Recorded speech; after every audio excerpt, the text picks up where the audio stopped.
Former King Gyanendra of Nepal wants to be reinstated.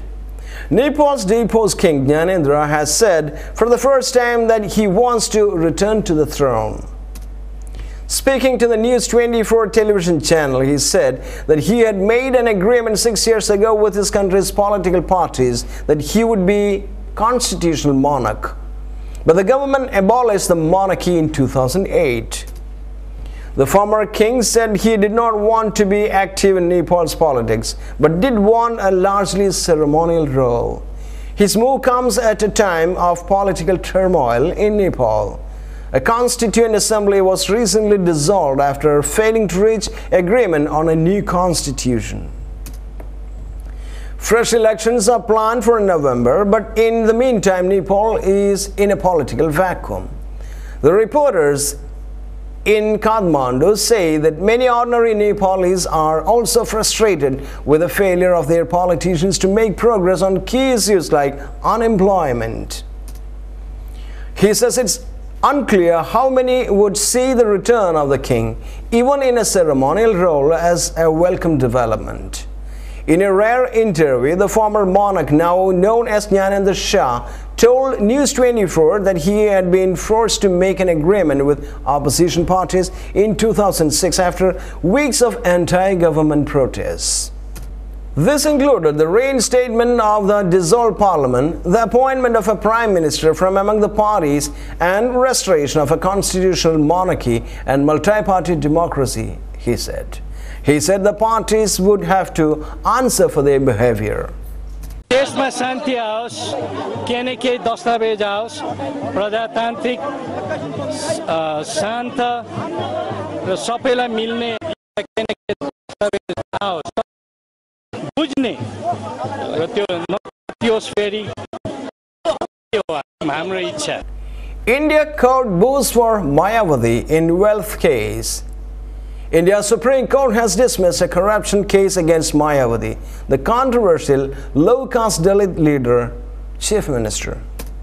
The case alleged that Ms. Mayawati had amassed massive wealth disproportionate to her known income.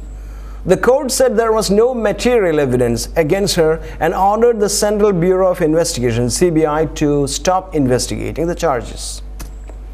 Ms. Mayawati has welcomed the order. She has always said that the case against her was politically motivated. She is one of India's richest politicians with assets valued at 22.35 million.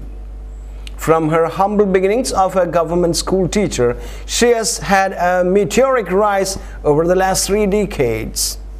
Until recently, Ms. Mayawati was Chief Minister of Uttar Pradesh, one of India's least developed states. She is now an MP from Rajya Sabha, the upper house of Parliament.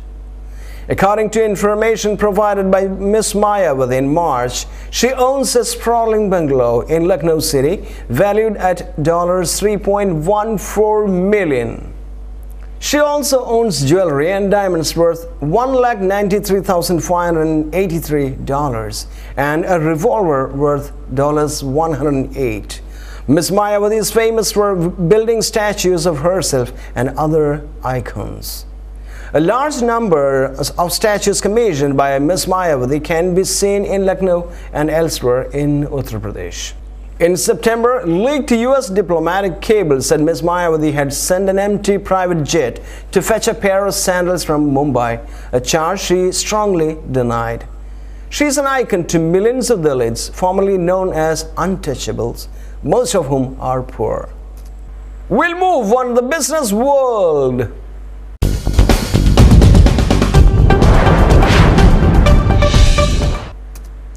US jobs data triggers share price slip.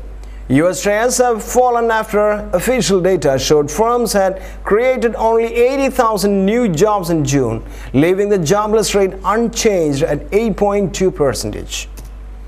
Job creation remains below 1 lakh, judged necessary by the Federal Reserve for a stable job market, according to the US Labor Department.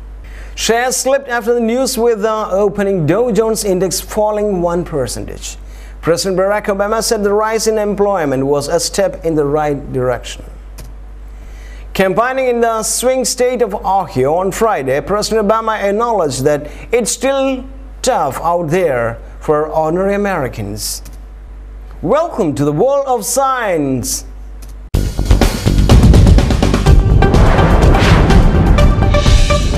Call for UN debate rejected as whaling talks end. A bid to take whale conservation to the UN General Assembly failed at the International Whaling Commission (IWC) after criticism from hunting nations. The motion said many species are not covered by IWC rules and criticized Japan's scientific whaling programs. The delegates' final act was to decide hold meetings every 2 years. Meanwhile, the Danish, the Greenland governments will reflect on whaling options for Greenland's Inuit after the IWC denied a bid to raise quotas. The options include setting quotas unilaterally without the IWC explicit approval or even withdrawing from the body. It would be unintentionally controversial. And in sports,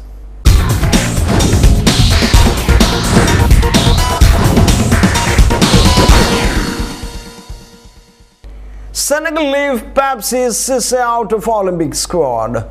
Senegal have omitted Newcastle United's Pape Cissé and Dembaba from their squad for this month's Olympic Games.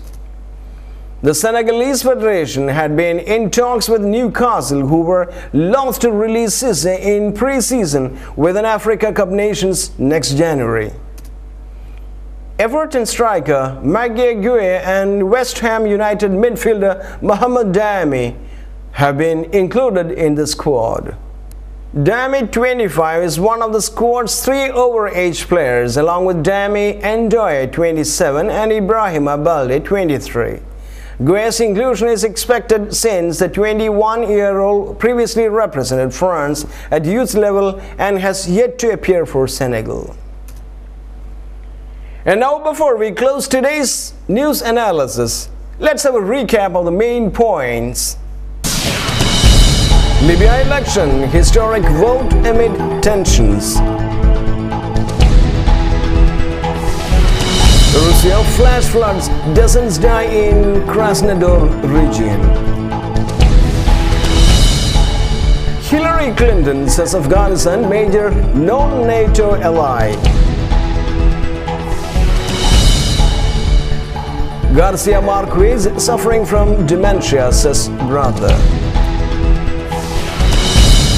Former King Gyanendra of Nepal wants to be reinstated.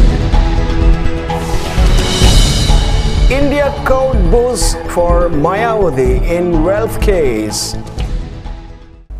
And there we end today's bulletin of news analysis. Be with us in the coming weeks too. Thank you.